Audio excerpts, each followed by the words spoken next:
So, hello and welcome to Pure ART360, and I'm talking today to Jane Cowan, who is a stone carver. First of all, what we're going to do before we jump in and start asking Jane lots of questions, because I've got lots of questions for Jane, is we're going to have a little quick look at her website so you know where to go. So I'm going to share the screen with Jane's website, and then everyone will know where to go. So I'm going to slightly turn my head around now because the screen is to my right. But what we're looking at here is the gallery page. So there's the home page. So you'll know when you've arrived on Jane's website, because you'll see this beautiful carving. What's the flower? It's poppy. Poppy. Opium poppy. So we'll know we've arrived. And then on the gallery page, and I know some of these pieces that are on this gallery page are actually in your studio today, for instance, this one. Yeah, absolutely. That normally lives on the kitchen table, actually. It's now covered in a lot more wax than you can see on there. Beauty. I love it. I love it. I think I might be making a small purchase myself. Quite taken with that piece. Love this butterfly piece as well. Look at that. Stunning. Thank you. Absolutely stunning. So beautiful work. Small tile, actually. It's only little. Is it? Yeah, it looks tiny bit exquisite. Love this as well. Is that like a found piece of stone that you've worked on? Yeah, my daughter found it actually and gave it to me, so I carved it and gave it back to her. Oh, that's just beautiful. That's lovely. And then on here there's an about page, so if people want to know a bit more about you, they can have a look at that. And then your news, and I see that you've just started a blog. I have, absolutely. I used to do one on my old website, and I kept thinking, oh, that'd be interesting to tell people about. And it's taken me a while to get back around to doing it, since I've had a new website since the spring. So yeah, and people can interesting things on there. People can sign up to your newsletter as well on that page, so they can get your news directly, which is great. So yeah, that's Jane. That's Jane's website. And so if anyone's interested in her work as we go through the studio, that's how you buy. Go straight to Jane directly on her website, janecowan.co.uk, Cowan with an A, C-O-W-A-N, and you'll find her there. And Instagram and Facebook, you're on all of that? Mainly Instagram. I'm not terribly good at Facebook, but I do like the visual side of social media. So yeah, I'm quite active on Instagram. And are you Jane Cowan on Instagram? I'm Jane Cowan _stone carver.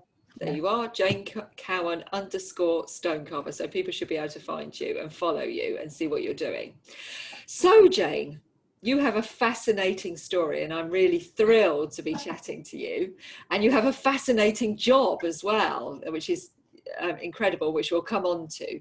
But first of all, can you just tell me a bit about your background, how you ended up as it, because it's not an obvious route, is it? You know, school girl to stone carver. Give us it's sort of straddle that weird world, and it's a very masculine job, really. There are increasingly a number of women that work in stone masonry and carving and so on, but I tend to do something quite feminine, you know, sort of nature and things. So I was always very into drawing nature as a child, flowers, birds, all sorts of things like that.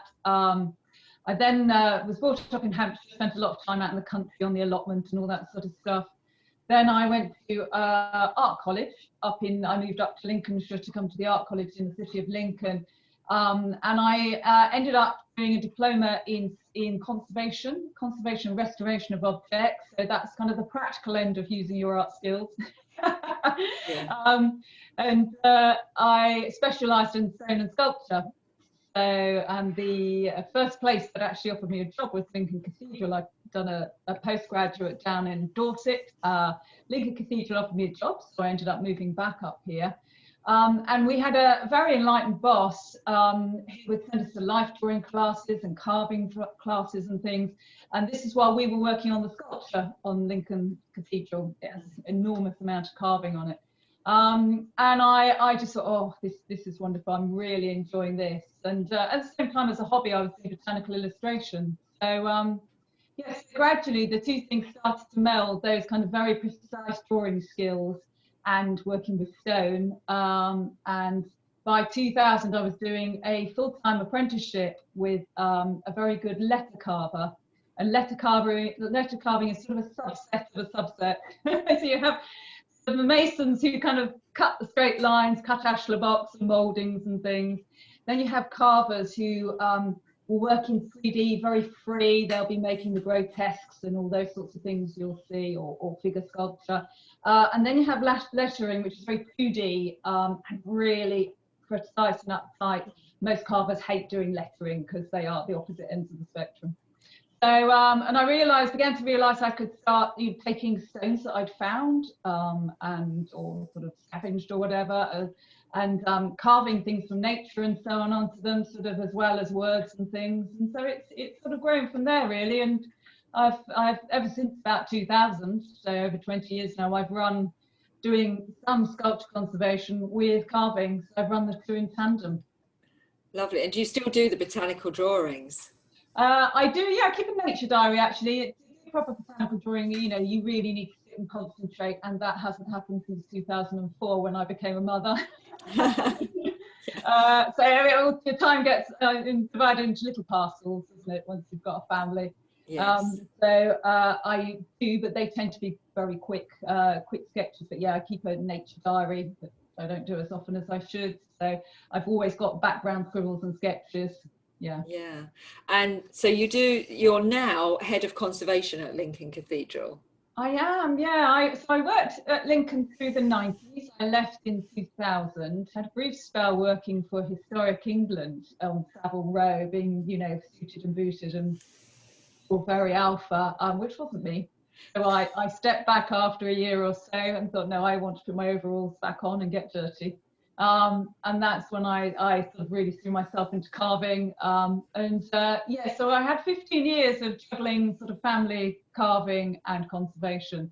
And then I developed some back problems about 5 years ago because I was working on really big stones. I was doing a lot of memorials and things to people, which is wonderful to do, but traditionally the stones might be 5 foot high, they might be 3 inches thick, and moving them and fixing them and so on is really challenging. And I was getting more and more back problems, so I thought, no, I need to back away from doing all this big stuff. So I dropped the cathedral, because I'm still living up here. I dropped the cathedral a line and said, do you need anyone to come in and write any reports or anything occasionally? And they said, yes, come in immediately. It turned out they were just about to start this huge lottery project on all their sculpture on the West Front that we hadn't finished when I'd been there in the 90s. So it was very serendipitous. I had no idea. And they thought their prayers had been answered, as I was told afterwards. So we came together very nicely. So I have this strange job where I have this 3 days a week. I'm a manager. I don't really ever sort of get my hands dirty anymore. I'm a manager and have a team of people who are doing a fantastic job doing conservation work on the sculpture, working on this £16 million project. We're in the last sort of 9 or 10 months or so it's all getting a bit nail biting now. So that's sort of one head, the 3 days a week, and then Thursday, Fridays, it's all about overalls on, steel toe caps on, and I'm in the workshop, you know, making, drawing, that sort of thing. Wow, that's incredible, isn't it? The way that the world works, that, you know, you just send in your, you know, it's like, let's just reconnect. Yes, I was incredibly lucky. I was very fortunate. Yeah. Yeah, and then you get the dream job. Yeah, exactly. And they've been very patient with me because it's easily been a full-time job. So I work 3 long days and I've, you know, extra hours if I've been needed to. But I've had, well, in this time I've had 3 bosses actually, and they've all been very accommodating. So I've been very fortunate. The cathedral is an incredible building. The works department is quite old school in that we actually start on the bell at 8 o'clock and we have breaks on the bell, and then everyone lines up at the end of the day, and when the bell goes they all step over the line. There's not a lot of flexibility in things in hours. It's not exactly family friendly from that point of view, although I think they're trying to develop that. So you, as anyone whose children knows, you need a bit of flexibility in your life. So I've been very fortunate to be able to sort of wrap the carving side around family, so I can come out in the evenings, I can do stuff Saturday, Sunday if I want to. So that's worked very well. How old are your children now? They're now 14 and 16, so fairly independent, although we live out in the middle of nowhere, so on a farm. So they do So slight taxi yes. duties are required. Or would be normally, obviously. Yes, actually, yes. The only year off taxi I was going to say, the duties. only bonus of COVID for mums is like you haven't had to be in the car all the time. Yeah, absolutely. Have they picked up some of your interest in all of this? Have they started picking up art? Not at all. Not at all. No. They both hate drawing. They are both interested in history and so on, but I think they'll go off in their own directions. My father was a scientist, and I think my son will be a scientist, and my daughter would do anything that involves a lot of excitement and energy. So whereas this job can be quite solitary and while it has its exciting moments, it needs a lot of sort of methodic approach. Yeah, you have to be someone who's prepared to stay for the long haul, don't you, when you do something like that? Yeah, and letter carving in particular, you're very, very focused. It's quite an odd thing. I can work on a whole inscription, and at the end of it, I'll have drawn it out, I'll have talked to the client, we'll have agreed everything, I'll have transferred it onto the stone, I'll have made adjustments to the letter forms. And by the time I've got it, I couldn't tell you what's on it because all I'm doing is concentrating on the pattern and the shapes. And I wouldn't be able to tell you what it said, oddly. Yeah, no, I can understand that, because when I write a lot, and then I'm asked to proofread. I said, I can't do that because I'll be completely blind. I won't know what I'm reading, because once you've written it, you can't, it's such a deep creative process, isn't it? That when you go so deep into it. Yeah, I completely understand what you're saying. So is there a particular stone that's relevant to Lincoln Cathedral, and then a particular stone that you prefer to work on? Yeah, that's a good question. Yes, Lincoln Limestone, actually, which is a beautiful stone. So the cathedral is built on a ridge. If anyone's been, they'll know it's spectacularly sited above the sort of Trent Valley, the Witham Dip. And all around that top part of the city is an incredible build of limestone, Oolitic limestone, called just Lincoln Limestone, which is a beautiful sort of warm colour with lots of cells in. Incredibly lovely to carve. If I just pull something small up rather than heft the big bowl around.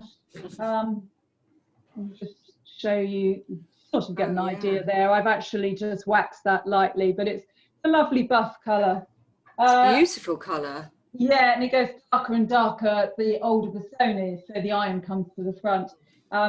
But it's wonderful for carving and lettering and all sorts of things. It's not very frost resistant, believe it or not, although the whole cathedral is built of it. The whole building is designed to shed water.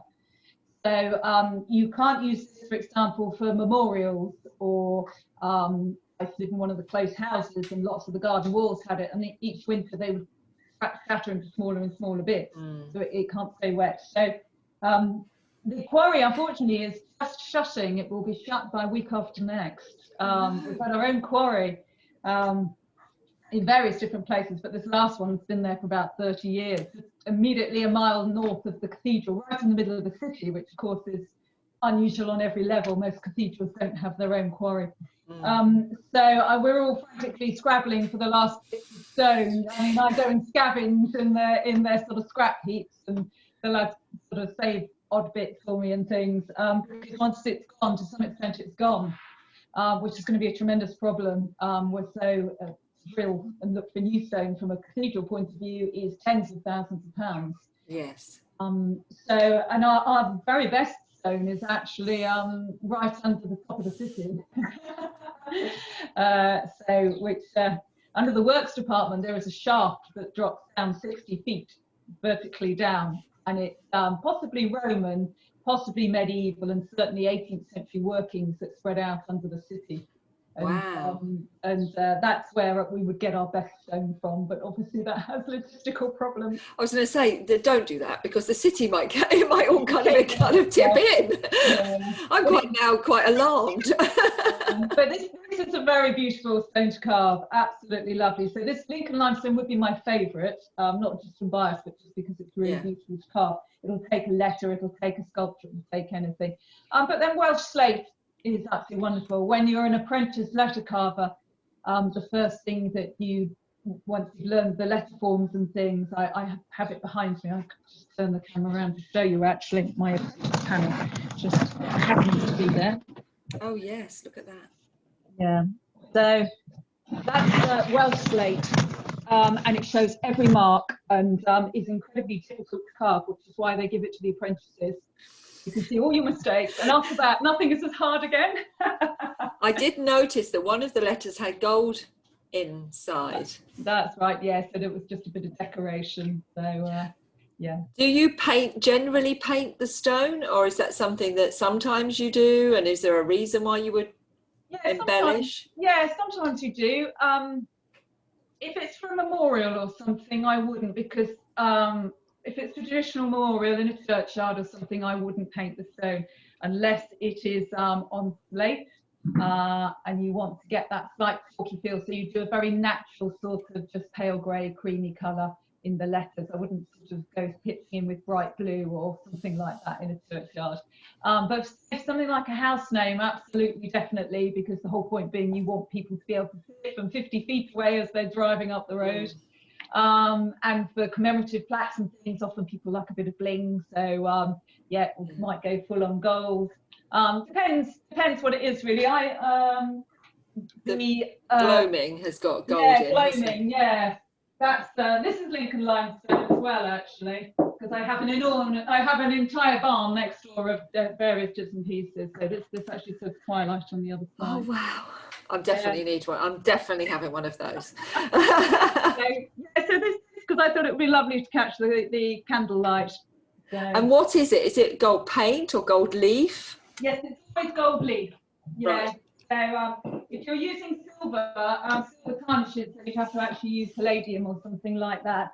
But for gilding, yes, you put a size on. You might you seal the stone. You might put a red paint underneath, which really lifts it, makes it a really warm gold. But you can use other metals like copper and moon gold, which is a cross between the two. So yeah, because that's quite a bright gold, isn't it? Whereas there are others that are more like older antique gold. Absolutely. I'm definitely having one of those. So I definitely do decoration, but it's quite muted.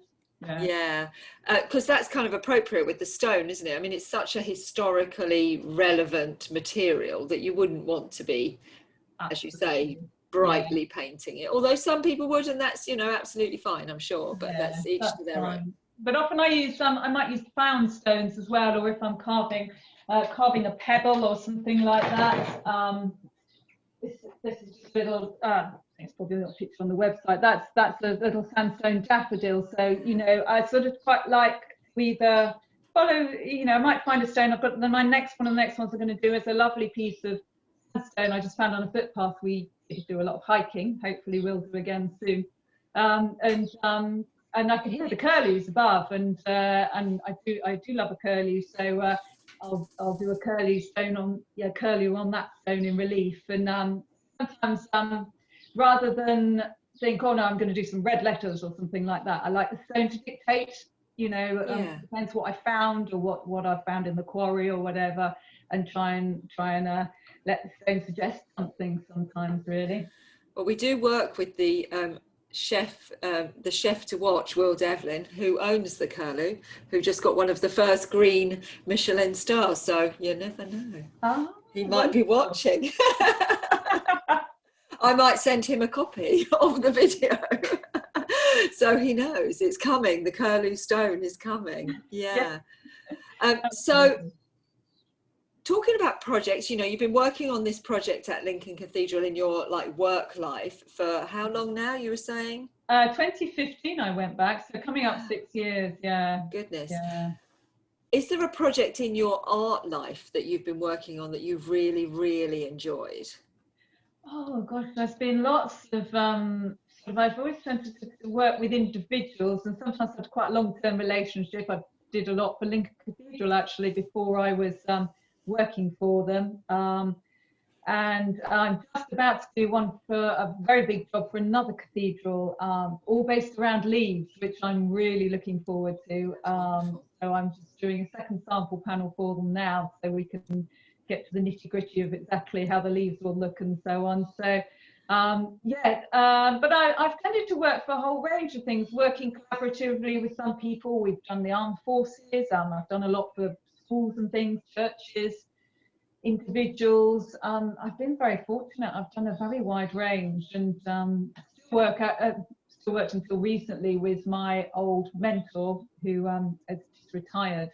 And we worked on all sorts of projects. His name was John Shaw. So he doesn't even have a computer, so he was very old school. He wouldn't watch this, but very good artist and craftsperson. Yeah. I know in our community we have people from 16 to in their 80s, and yeah, you don't need to have a computer.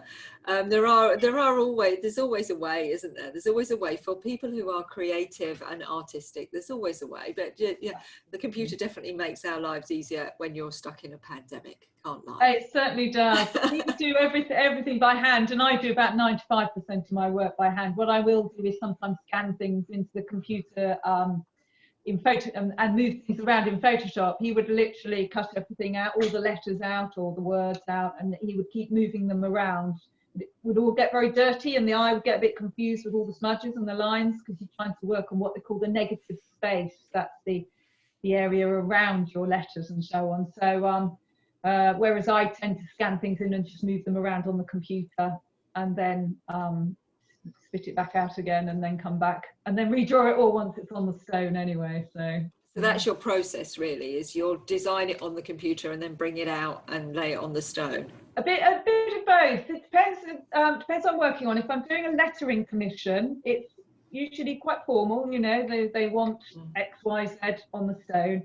And they've told, and we'll discuss whether it wants to be quite informal, you know, whether it might be a piece for going in a garden or something, or whether it's going to be something in a lobby or something quite, you know, traditional, that kind of thing, and whether they want any, you know, embellishments, like any carving on it, or gold again, or paint or whatever.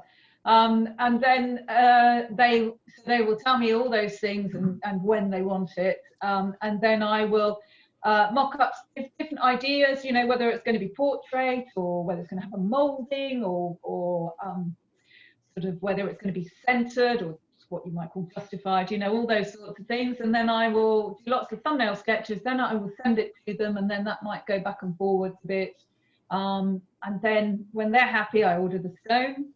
It then gets transferred onto the stone, and I will cut it. I will make adjustments on the stone, and then I will cut it.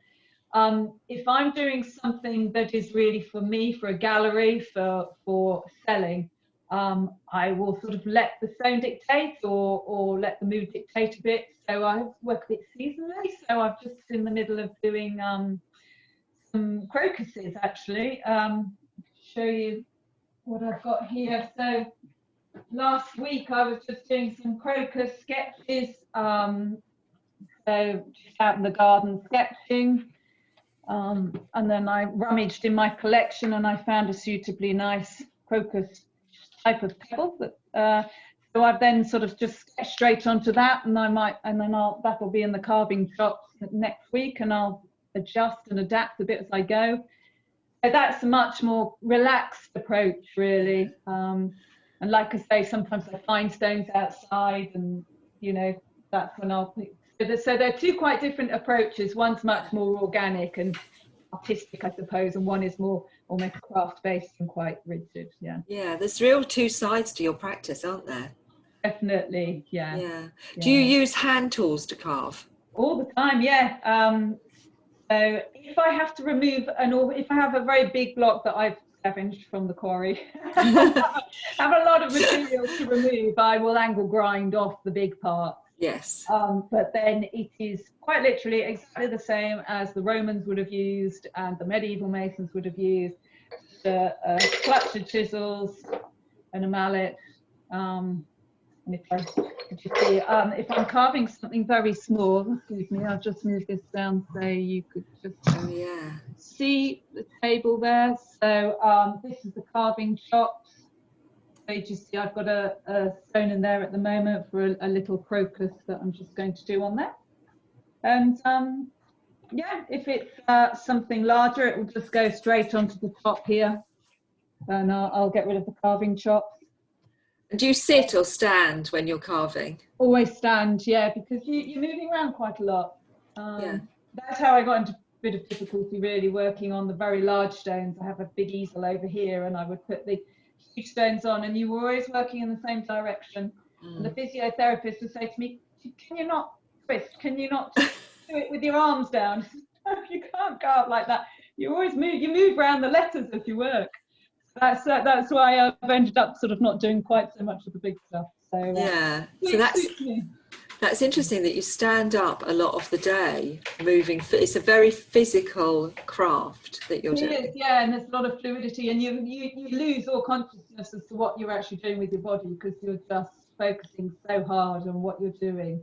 Yeah. And you do find you develop a lot of tension in your shoulders because I'm feeling a little bit tense for you. I can feel that coming on. It's like, oh. It's a good lettering, you can't make a mistake because everybody knows what the lines look like. The question that I often get asked is, what do you do if you've made a spelling mistake? As opposed to a carving mistake. So a carving mistake you can sometimes fix. A spelling mistake is almost impossible. And the answer is always you don't. You get somebody else to proofread it. You get the client to proofread it. Then I go get my husband to proofread it before I cut anything because you can't really correct it once you've made an error. No, I mean, proofreading is the thing, isn't it? It's like, make sure what is that thing? It's like measure twice, cut once or something. And in your case, it must use that, yes.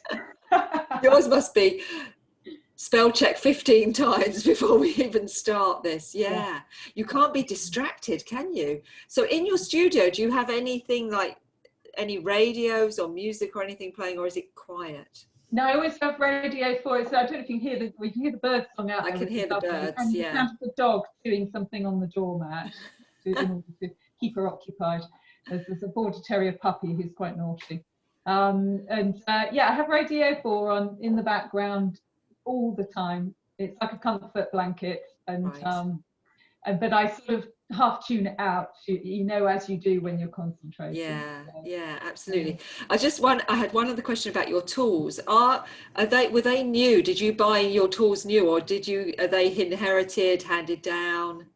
Actually, yeah. I bought this mallet when I was at college about 25, 30 years ago. This one I bought about 3 or 4 years ago after it was recommended to me. It's a bit lighter. I've had one or two made for me, which is lovely, by our old engineers at the Cathedral workshop. John Shaw gave me tools. There was a gentleman when I was just starting out who was retiring. He lived in West Sussex. I think it was a second career, and he just posted in the lettering magazine forum, if anybody would like to come and relieve me of my easels and tools, please do. The price is £1 pint in the local pub. The wooden easel behind, for example, that was his, and I've got quite a few bits of his. So I phoned him up and he said, "Yep, they're yours." So we drove down and had a pint with him, a lovely gentleman. And, lovely. And came back with a transit van full of tools and things. So it's a real mishmash, actually. And you do get favourites, even though they're just little sizzles. You do get favourites, but I don't really have that many. I have a lovely leather tool roll here of about, I don't know, 20 chisels and some extra bits and pieces tucked away. But for the most part, it's the most simple. It's pencil, it's layout paper, it's masking tape, and the carbon paper. If you'll remember carbon paper. I remember carbon paper, yeah. If you transfer things directly, and then a watercolor pencil that's a different color to the stone, just to sketch on the stone and change your drawing, and then you just get on with it and you just cut, and then at the end, if you want to maybe wax it or to give it a little texture or oil it sometimes if it's Welsh slate, which gives it a lovely dark luster, or a little bit of painting or gilding. So it's in some ways it's quite simple, really, and it's ever so therapeutic when you're really in the zone of carving. And if the stone is behaving itself, if it's not a really what we'd call plucky stone that bits keep sort of chipping out of it, it's very satisfying. And you do get that sort of tangible outcome at the end of the day, which you don't have after 3 days of meetings and emails. No. Absolutely. How long does it take then for that, like that little crocus you're doing? How long would that take you to carve? So, a morning, I suppose. Yeah. So, if you're in flow. Yeah. So I mean, I tend not to work entirely in a linear fashion. So I'll have done some drawings and I'll put something to one side and I'll look at it for a bit. You know, a bit like with a piece of writing. You know, if you can come back to it and read it again a couple of weeks later, you think, oh, why did I say that? Yeah, often. So you can come back to things and think, oh, you know, why have I got such a big gap there? Why have I designed it like that? So, and then when I'm happy, or if I've got a gap to do something quite small, I'll just slot something in. So yeah, maybe 3 or 4 hours. One of these stones. It's just a little love, hope and joy stones I did at Christmas. Again, each one probably took about 3 hours maybe. So yeah, it varies a little bit. And how much approximately do you sell those for then? What's the price point around those? So the love, hope and joy stones, oh goodness me, I can't remember what the price was. It was in the region of about £185, I think, for those 3. That's a little pebble, little spiral. I don't know if you can see that. Yeah, actually. Gorgeous. So that was again, I'm trying to remember now. That takes a surprisingly long time to do a spiral because you have to be very, very precise while you're working it. So your physio won't like you doing that. No. No, a piece I'm just doing at the moment, actually, I have a lot of pieces I start and get finished, which is a little, doing a little bit of research on rock art. So, that's beautiful. A little spiral piece I'm just in the process of. So, it's a piece of Cumbrian slate. So, one of the other stones I use quite often is from the Lake District, and if any walkers out there know the area Elterwater, which is a very beautiful part right in the heart of the lake, and there is a very fine quarry. There's a footpath that I think they've just had diverted now. It did run right through the middle of the quarry, which always struck me as slightly dangerous when they were working during the week. So I go up there and I get some pieces from there sometime, and they have different coloured slates. It's a sort of green Elterwater. Which is very it looks nice a bit red, actually, doesn't it? That's got a bit of a red colour to it. It has got a little bit of red on it. I don't know what that sort of little mineral is, or it's quite superficial, so whether it's actually biological based, I don't know, but it sort of develops on it. But yeah, so that's quite a fun little piece that I thought I'd try. Yeah, that's lovely. It'd be lovely as like by a doorway or something, you know, just like real like entrance piece, isn't it? Yeah. Thank you, Jane. It's been absolutely fascinating. I'd really love it if you could do us a sweep of your studio with your camera. Yeah. That'd be a treat. Yeah, let me just so start at the back where you just were. So there's a apprentice panel there, and so the big easel where I've just got a chalkboard on there at the moment, where I'd normally put the big stones, and then the tool bags and various things, and then over to the some bits and pieces on the table, the desk at the back where I do some of my writing and drawing, big plan chest and many pencils and things. We all need a plan chest. Yes, I could do another plan chest. It's quite hard to get hold of these days. Paints and various stones and things. The dog's just scuppered because everything. I'm in the middle of panning round, so it's a great little. I'm very fortunate. We just converted one of the barns. It's incredibly cold in here most of the time, but every woman needs a shed. They do. A little place of their own.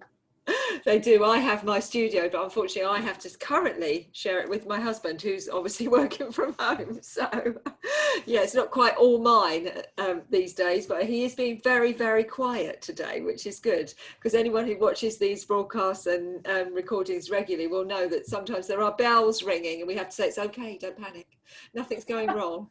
It's just someone ringing. doesn't happen quite frequently, but it's been very quiet today.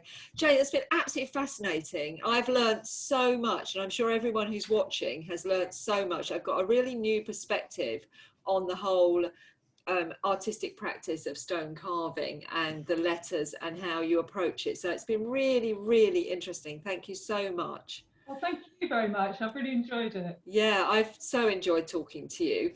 If anyone is really interested in buying anything or commissioning anything from Jane, then as we said, please visit her website, janecowan.co.uk, and I showed that at the beginning, and we'll obviously have that on the dialogue when hopefully when anyone's watching this recording, you'll be able to see it as well, and when we put it out on social media. So if you're watching this, hopefully the information is very close by and you'll be able to click on it, or follow Jane on social media on Instagram, and then you can direct message her if you're interested.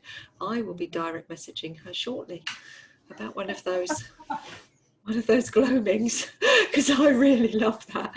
Absolutely stunning. I don't need any headstones, thankfully, but I would like one of those. So no, it makes my job such a pleasure, because I'm a collector and this is just such a dream for me, is I get to go into people's studios and see all these things firsthand and ask all the questions that I've always wanted to ask. So yeah, I have a lovely life. Thank you so much. Thank you for joining me today, and everyone who's watching, there'll be lots more recordings for you to watch over the weeks and then over the months, because obviously we re-show them several times. So thank you for joining us.